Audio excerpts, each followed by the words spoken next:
Saya persilahkan. Ya, terima kasih Pak Moderator yang saya hormati. Terima kasih juga kepada PPNI, kepada Persatuan Perawat seluruh Indonesia. Assalamualaikum warahmatullahi wabarakatuh. Salam sejahtera. Apresiasi pertama-tama saya berikan kepada teman-teman perawat karena teman-teman perawat ini yang sebenarnya merupakan frontier ya bagi perjuangan melawan COVID. Dan kalau kita lihat bahwa perjuangan melawan COVID ini bukan hanya masalah kesehatan, tapi kita juga bicara masalah yang jauh lebih makro, yaitu ekonomi. Karena biar bagaimanapun COVID ini akan menahan mobilitas. COVID ini akan menahan transaksi ekonomi, akan menghambat people-to-people relation, yang pada akhirnya semua ini menghambat gerak dan geliat pertumbuhan ekonomi. Dan oleh karenanya, tanpa perawat gitu ya, kita tidak akan bisa bergerak. Nah, izinkan saya sekarang share screen ya. Jadi ada materi saya di sini sebentar. Sangat dipengaruhi oleh kapan melandainya kurva pandemi, infection rate, kapan melandainya, dan ini sangat mempengaruhi skenario pertumbuhan ekonomi. Sebagai gambaran dalam beberapa perhitungan, kurva ini melandai di bulan atau Juli, maka pertumbuhan ekonomi Indonesia sangat mungkin rebound di kuartal ketiga dan keempat, dan bisa jadi masuk ke ruang yang positif antara 0 sampai 1%. 0 sampai 1% ini tentunya suatu hal yang sangat luar biasa, karena kalau kita bandingkan secara komparatif dengan regional seperti misalnya Malaysia, Thailand, apalagi Singapura, ini kita merupakan salah satu best performer kalau memang kita bisa mencapai tingkat pertumbuhan ekonomi yang positif. Karena di kuartal kedua saja Thailand sudah diproyeksikan terkontraksi hingga lebih dari 10%. Malaysia terkontraksi antara 6 sampai 7%. Indonesia di kuartal kedua memang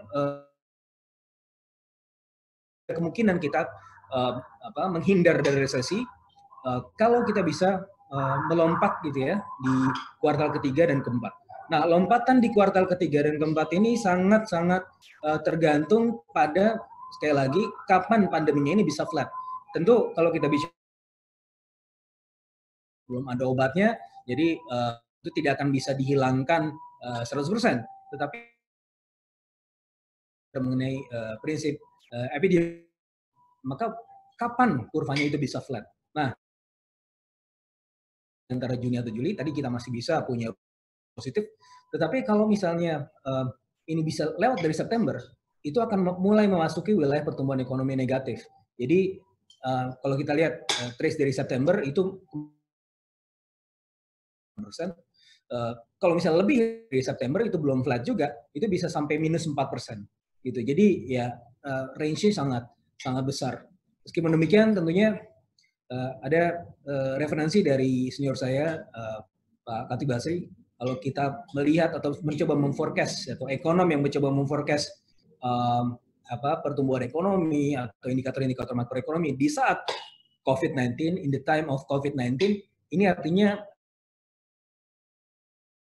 maka ya sebenarnya ya ini saya juga lagi bercanda. Jadi ini seperti stand up comedy dari saya. Karena begini, karena sangat sulit proyeksi pertumbuhan ekonomi dengan variabel yang sangat tidak bisa kita hitung. Tapi sekali lagi ini setidaknya bisa memberikan gambaran kita betapa parahnya COVID-19 ini terhadap pertumbuhan ekonomi kita. Maka sekali lagi usaha-usaha para perawat di sini adalah sangat vital. Nah, kembali lagi di apa sih efek dari pertumbuhan ekonomi negatif? Efek dari pertumbuhan ekonomi negatif di sini akan berdampak pada tenaga kerja yang kehilangan pekerjaannya. Jadi dalam simulasi kami bisa sampai 20 juta orang kehilangan tenaga pekerjaannya. Ini yang disebut sebagai Keynesian supply shocks. Jadi dia menyerang dari sisi supply, kemudian karena kemudian dari sisi supply-nya ini orang kemudian kehilangan demand, dan orang kehilangan pekerjaan daya belinya, sehingga ini menyentuh semua sektor, hampir semua sektor tanpa terkecuali. gitu ya di jangka pendek. Jadi tidak hanya di sektor yang paling besar ini saja, perdagangan hotel, pariwisata, yang segala sesuatu yang terkait dengan relasi people to people, segala sesuatu yang terkait dengan mobilitas, tapi juga ke semua sektor, gitu ya, karena ada efek domino yang tadi disebut sebagai Keynesian supply shocks. Nah, ini bukan cuma di Indonesia, tapi juga di negara-negara lain. Nah, tetapi kalau kita lihat di jangka menengah dan panjang, ada potential winners. Nah, potential winners-nya itu adalah ICT sectors. Yang kedua adalah segala sesuatu yang terkait dengan kesehatan, entah itu personal healthcare atau medical supply, dan yang juga yang lain adalah medical services. Nah, ini yang menjadi pivotal di jangka menengah dan panjang.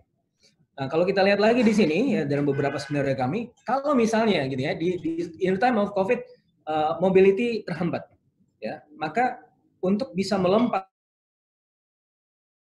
semuanya itu harus dikawinkan dengan yang memang paling mumpuni sekarang, yaitu sektor ICT. Jadi kalau kita bicara agriculture itu dikawinkan dengan sektor ICT itu jadi meningkat, terleverage. Medical services kalau bisa dikawinkan dengan ICT, yang mana medical services sendiri sekarang saja sudah meningkat demand-nya. Apalagi kalau dikawinkan dengan sektor ICT itu akan sangat luar biasa lompatan produktivitasnya. Nah, kembali lagi di sini, kalau di sini pushing the key sectors, maka penting sekali stimulus fiskal itu untuk masuk ke 3 sektor ini. Yang pertama adalah sektor UMKM, yang kedua adalah sektor korporasi, yang tiga ini bukan berdasarkan urutan prioritas, semuanya sama-sama penting. Yang ketiga adalah sektor kesehatan. Nah, masalahnya sebagaimana yang Bapak Ibu tahu, Bapak paling tahu, Ibu paling tahu di sini, ya. Serapan sektor kesehatan ini sorry itu sih ya, pernyataan dari Menteri Terawan tidak menunjukkan sense of crisis, gitu ya. Justru menyalahkan karena ini yang mudah-mudahan media salah kutip, tapi itu yang saya baca di media. Ini karena COVID pasiennya sedikit, jadi serapannya sedikit. Ini kan sebenarnya tidak menunjukkan sense of crisis, gitu ya. Karena serapan di sektor kesehatan ini sangat penting untuk melentingkan ekonomi di kuartal ketiga dan kuartal keempat. Ini salah satunya. Jadi berdasarkan perhitungan kami, selain ICT sectors yang saya sampaikan tadi, medical services, ya, entah itu private atau nanti kalau bisa saya gabungkan dengan public medical services, ini adalah salah satu sektor yang memiliki forward dan backward linkage paling tinggi, memiliki multiplier effect, dampak pengganda terhadap perekonomian yang paling tinggi. Sektor-sektor dalam perekonomian, ada sektor, nah ini adalah sektor-sektor yang kemudian paling mumpuni. Nah, selain ICT sector, ini ada sektor medical services. Nah, balik lagi ke kita bicara mengenai sebenarnya punya peluang untuk avoiding recession seperti yang saya sampaikan tadi, bahkan punya peluang untuk escaping from middle income trap. Karena apa? Dianugerahi oleh abundant level of middle class. Ya, jadi luapan kelas menengah yang sangat tinggi ini menjadi sebuah firepower buat Indonesia ke depan. Dan ini tidak hanya secara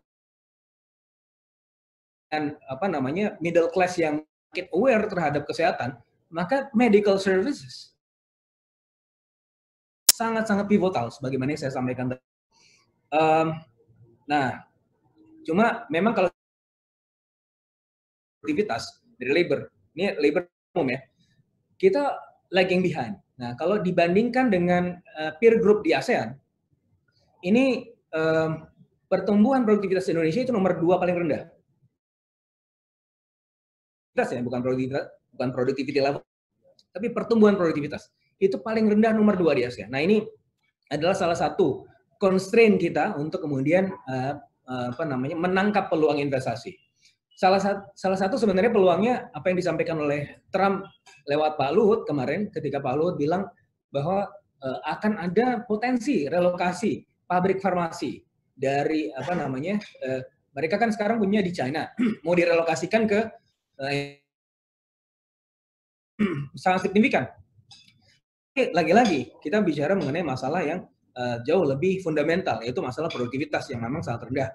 Yang kedua masalah infrastruktur yang meskipun kita sedang membangun, tapi secara relatif, secara komparatif, ketika kita bertumbuh, tapi yang lain tumbuhnya lebih tinggi, gitu. Nah ini yang menjadi masalah. Nah masalah kita berikutnya adalah a highly informal labor market. Nah ini yang sangat tidak bisa dikontrol, gitu ya. Jadi formal sectors kita itu sangat besar, 70% lebih. Nah ini yang juga constraint bagi perekonomian. Bagaimana dengan healthcare? Nah tadi saya sudah mention sedikit bahwa pertumbuhan middle class dan ini berkelindan dengan beberapa fenomena yang lain, yaitu globalisasi, consumerism, dan juga prosperity. Ya, tadi prosperity merupakan bagian dari peningkatan middle class. Ada globalisasi di mana negara saling ikat terikat, dan consumerism yang juga merupakan budaya sekarang. Nah, merupakan focal bagi jasa medis atau medical services, tenaga kesehatan, personal healthcare dan lain-lain. Apalagi disrupsi dari COVID ini semakin menegaskan pentingnya sektor kesehatan, gitu ya. Orang akan semakin aware terhadap sektor kesehatan dan demand terhadap medical services di masa depan akan sangat tinggi, gitu ya. Apalagi tadi saya sebutkan bahwa akan ada potensi relokasi dari perusahaan-perusahaan besar, perusahaan-perusahaan farmasi besar, gitu ya. Apalagi sekarang kita katanya sedang bekerja sama dengan Sinovac, bekerja sama dengan Thailand juga inisiasi bekerjasama dengan Korea Selatan untuk kemudian membuat vaksin. Nah ini sebenarnya suatu hal yang baik, ya, memiliki spillover yang tinggi. Nah kalau kita bicara mengenai the future of medical services, the key mega trends in healthcare, how is it impacting Indonesia, gitu ya. Jadi secara umum semua ini didrive oleh ICT sectors. ICT sectors adalah sesuatu yang tidak bisa kita hindari. Apabila sekarang Bapak dan Ibu mungkin masih agak reluctant dengan ICT sector, sekarang adalah saatnya. Nah, tapi saya percaya semua yang di sini ya sudah terhubung ya. Kita kan semua di sini terhubung secara online gitu. Dan disrupsi di COVID-19 ini sebenarnya mempercepat akselerasi dari ICT sectors ini. Dan sepertinya ini akan sangat baik untuk medical services. Oke, terus nah ini ya kondisi kita sekarang. Nah, masalahnya adalah kalau kita bicara mengenai kesejahteraan para perawat. Nah, ini suatu hal yang sebenarnya agak questioning. Narasi saya di awal adalah bagaimana para perawat, dokter, tenaga kesehatan secara umum adalah sebenarnya frontier dari perlawanan perjuangan melawan COVID dan kemudian potensi-potensi penyakit pandemi yang lain gitu ya. Nah, tetapi kalau kita lihat, kita bandingkan ya secara ini misalnya dengan apatan kita untuk gaji perawat di sini cuma 1/10-nya gitu ya. Dengan Amerika Serikat juga gitu ya, dengan Belgia, Belanda. Nah, saya ingat ini waktu itu dulu kita juga pernah kirim perawat ke Belanda gitu ya. Sayangnya perawat yang di Belanda itu pada akhirnya nggak pernah balik lagi ke sini untuk kemudian memberikan knowledge spillover. Tapi kenapa Belanda? Karena Belanda kasih gaji yang cukup tinggi gitu ya. Saya ingat juga ketika saya waktu itu di San Francisco ada perawat, saya ngobrol juga sama dia. Saya tanya, kenapa kamu ke sini? Oh, karena dia orang Afrika gitu. Karena luar biasa gajinya di situ. Anda bisa menjadi middle class dengan menjadi perawat di sana gitu, menjadi middle class. Memang betul di sini perawat juga sudah lumayan ya, terutama di rumah sakit besar. Tapi secara umum disparitas antara Jawa dengan luar Jawa itu sangat tinggi gitu ya. Mungkin yang Jawa lebih better off gitu ya. Tapi kita kan juga harus kemudian menyelaraskan gitu. Kalau kita bicara perjuangan ini bersama-sama. Kalau kita tahu bahwa perjuangan ini harus dilakukan bersama-sama, maka ya kesejahteraannya juga ya minimal sama. Meskipun tingkat upahnya akan berbeda ya antara region karena kita bicara mengenai indeks kemahalan dan seterusnya. Tetapi kalau kita bicara mengenai purchasing power, seharusnya semuanya sama gitu. Nah, di sini jadi untuk 1 jam kerja, Bapak Ibu sekalian, kalau Bapak kerja Bapak Ibu kerja 1 jam ini sebagai perawat, Bapak belanja ke McDonald cuma dapat setengahnya. Ya kalau misalnya di Afrika Selatan, Bapak Ibu kerja 1 jam itu bisa dapat hampir 2,9 Big Mac gitu ya. Nah ini kan suatu hal yang sebenarnya cukup disayangkan ya. Padahal kita tahu bahwa sektor medis ini adalah merupakan yang paling krusial. Nah, kita juga sebenarnya sudah melewati di sini sebenarnya saya melihat bahwa ASEAN Economic Community ini lebih ke arah gimmick ya. Mereka belum betul-betul fungsional. Tetapi yang perlu kita ketahui bahwa di sini ada 4 pillars gitu, ada single market, competitive vision, equitable development, integration to global economy, dan yang lain yang juga tidak kalah penting adalah Mutual Recognition Act atau MRA ya, di mana di situ diakui sektor-sektor jasa yang kemudian bisa dipertukarkan. Salah satunya adalah nurse.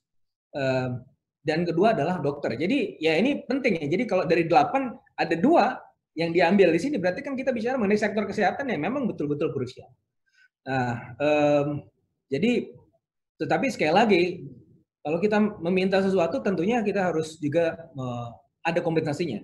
Jika kita meminta gaji lebih tinggi, tentunya produktivitas kita juga harus lebih tinggi. Nah, inilah pentingnya juga kemudian pembenahan juga dari sektor hulu, vocational school, bagaimana kemudian bidan-bidan, ini memang betul-betul diproduksi secara apa namanya berkualitas ya oleh lembaga-lembaga pendidikan kita gitu ya. Kalau kita sekarang sekarang ini sangat sporadis gitu ya penciptaan tenaga kesehatan secara umum gitu ya. Hanya mungkin kampus-kampus besar mereka bisa menelurkan tenaga kesehatan yang unggul. Tapi bagaimana dengan kampus-kampus yang kecil? Ada disparitas. Sebenarnya ini tidak terjadi di sektor perawatan saja, hampir di semua sektor.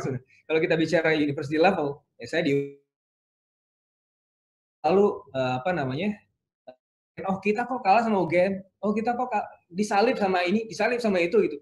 Bukan itu masalahnya. Masalahnya adalah top 10 misalnya dengan the bottom 10 itu jauh banget apa kualitas apa namanya perbedaan kualitasnya. Itu yang jadi masalah di Indonesia. Bukan kita disalib UGM, bukan karena UI disalib UGM, tapi karena disparitas antara kampus itu yang sangat tinggi. Nah ini yang juga kemudian harus kita benahi. Nah ini adalah pembenahan di sektor hulu, university level,